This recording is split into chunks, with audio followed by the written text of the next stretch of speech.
내 삶의 일부분이 또 지나갑니다. 그리스도인으로서 세상과 접하며 산다는 것이 썩 그리 쉽지만은 않습니다. 많은 유혹과 숱한 죄의 행로를 뿌리치며 살아왔지만 오히려 손해와 오해, 시대를 모른다는 손가락질도 받습니다. 마음의 상처와 지친 발걸음이 향한 곳은 두세 사람이 혹은 열이 백이 예수님의 이름으로 모인 교회입니다.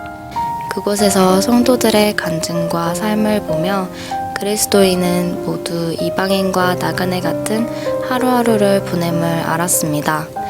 그럼에도 성도님들은 주께서 원하시는 그 길을 고집스럽게 걷습니다. 그 속에서 저는 주님의 형상을 보았습니다. 세상은 어차피 우리 편이 아닙니다, 여러분. 이거 기억하십시오. 세상은 결코 우리 구원받은 하나님의 자녀 편이 아니에요. 세상 권세는 다 사탄에게 하나님께서 내어준 바 된 겁니다. 지금은 잠깐 사탄에게 이 세상 권세를 넘겨준 것 뿐이에요. 그래서 우리가 잠깐 이 세상에 살고 있는 이 동안에는 어차피 세상은 우리 편이 아니고 세상은 우리를 대적하는 편에 늘 서 있고, 그리고 우리를 어떻게 하면 망하게 할까, 그걸 연구하고 있는 것이 사탄과 세상입니다.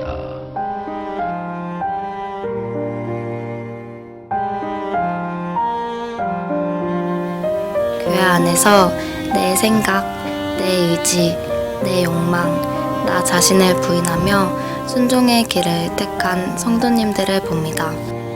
그것이 지금은 눈물 골짜기일지라도 그 가운데서 표현할 수 없는 평강과 이해하기 어려운 기쁨을 봅니다.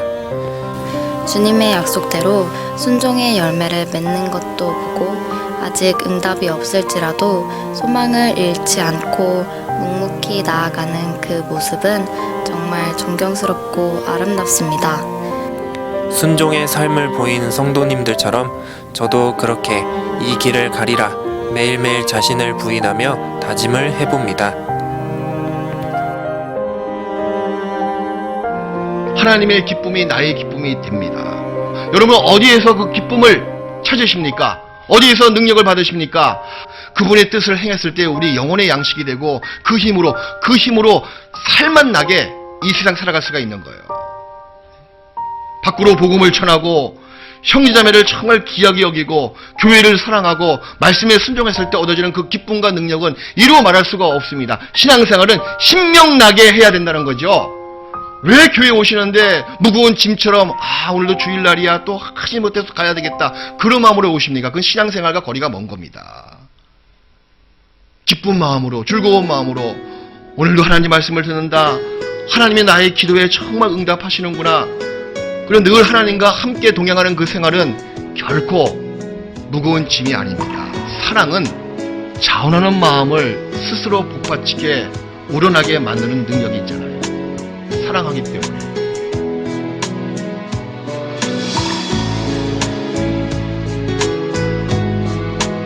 소리 없이 다가오는 계절처럼 내 속사람은 점점 주님만을 향하고 그의 계명을 사랑하는 그리스도인이 되어갑니다.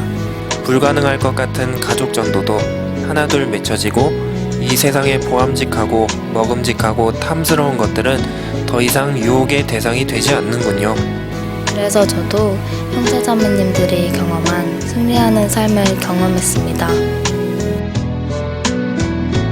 올해 2016년, 올해만큼은 내 한 몸을 주님이 기뻐하시는 거룩한 산 제사의 번제물로 나부터 불타오르겠다.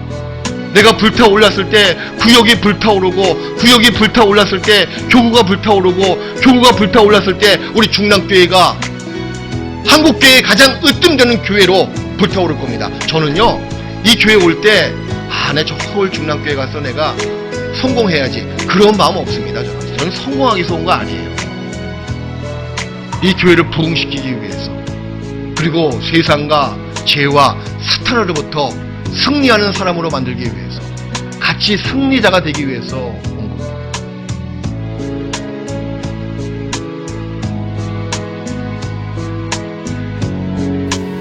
이 길이 저들 눈에는 미련하게 보일지라도 저는 주님 한 분만으로 행복합니다. 영원한 천국, 세상 끝날까지 함께 하시는 주님이 이 길 끝에서 맞아주실 테니까요. 비록 지치고 힘든 일로 인해 퇴보하기도 했지만 형제 자매님들께서 말씀에 순종함으로 승리하는 삶을 보며 저도 한 해를 잘 마무리할 수 있었습니다. 내 짐을 여호와께 맡겨버리라. 너를 붙드시고 구원받은 사람을 붙들어 주시고 구원받은 사람의 요동함을 영영이 허락지 아니하신다. 이게 하나님의 본심이십니다. 우리가 흔들리고 믿음이 없는 상태에서 갈팡질팡하는 모습을 하나님께서는 원하지 아니하신다는 거예요.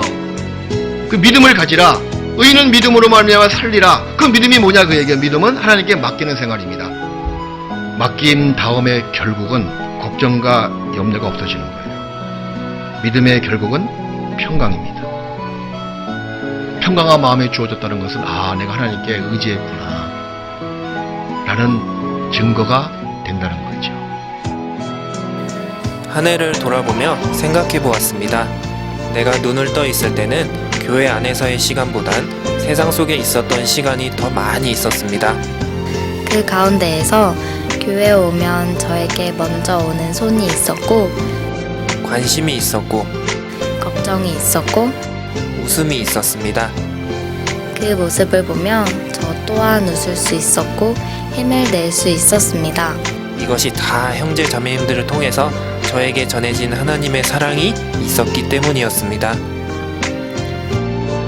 근데 구원을 받고 나서 교회 안에 들어보니까 정말 자기 시간을 버리면서까지 여러분 자신을 위해서 기도하고 봉사해주고 교제해주고 신방 와주고 그런 것이 얼마나 값진 교제의 모습들이에요. 다른 데서 찾지 마십시오. 우리 교회 안에 그런 형제자매가 그렇게 100명 이상 있는 거예요. 자매가 100명 이상 있는 겁니다. 여러분이 몸담고에 있는 중랑교회 정말 굉장히 좋은 교회입니다. 이런 교회가 없다면 우리가 어떻게 주님을 올바르게 알고 올바른 가르침을 받고 그리고 뜨겁게 사랑할 수가 있었겠어요. 그럴 수가 없거든요. 나를 위해 피로써 죗값을 갚아주신 예수님 정말 고맙습니다. 그리고 사랑합니다. 우리 은혜의 샘에 누구나 나갈 수 있는 그리스도인들입니다. 그분의 자녀들이거든요. 은혜의 샘이 곳곳에 있습니다. 비록 우리가 연약하고 무지하고 어리석고 혹 죄의 때가 묻어 있도손 치더라도 주위에 은혜의 샘이 많이 있거든요. 각 구역 모임 교제가 있죠. 조모임이 있죠. 때마다 날마다 말씀이 증거하는 말씀이 있는 곳이 있잖아요. 그게 은혜의 샘입니다. 거기에 우리가 담대히 나가는 것이 필요한 거예요. 용기가 필요하다 그 얘기예요. 신앙도 호연지기, 용기의 마음을 가지십시오. 하나님을 바라보는 그 믿음은 약간의 용기가 필요합니다. 형제님, 자매님, 한 해 동안 하나님을 중심으로 은혜의 샘에서 함께 해주셔서 감사합니다. 그리스도인은 역시 그리스도인들과 함께하는 것이 세상에서 가장 행복한 순간임을 다시 한번 느낄 수 있었던 한 해였습니다.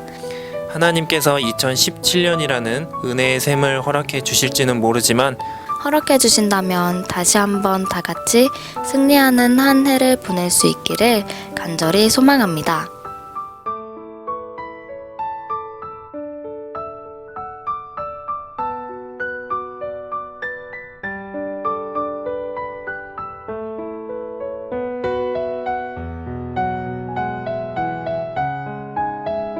형제님, 자매님, 그리고 하나님, 다들 정말 사랑합니다.